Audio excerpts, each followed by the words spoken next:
I, to a certain extent, support the move in order to bring about a law in Parliament so that makes anti-hopping a crime by itself.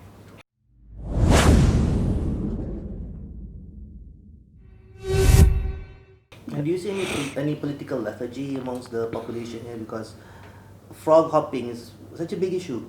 People just jump parties. But Sabah is known for hopping, right, from those days. It's something new now. But I think this has to stop. In politics, this somehow, some mechanism has to be put in place that party hopping, especially after election and results, is not allowed. It's unethical and immoral to do that.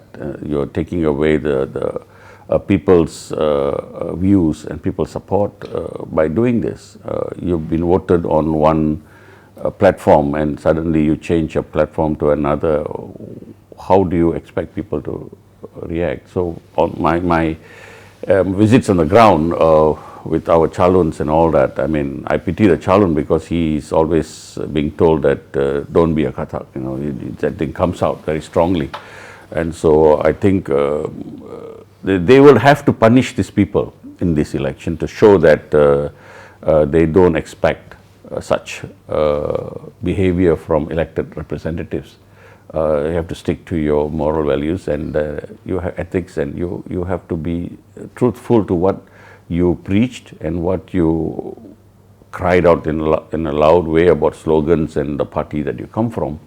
I think people respected you for that and gave you the chance to be their leader, to be a representative, and you cannot break that promise just because you have some personal gains to be made, or you have some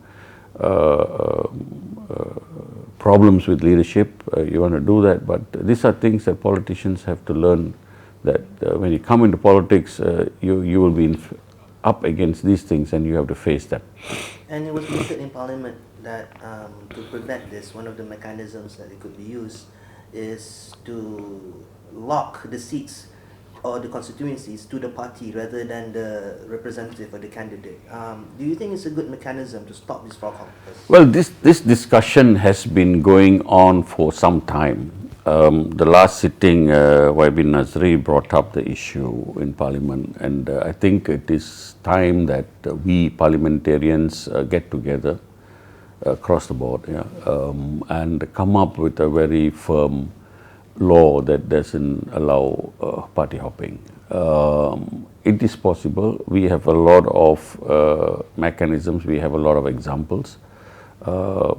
Parliaments in Europe, we know some of them, like the German system, how it is run, both with popular percentage vote as well as personal individuals also involved.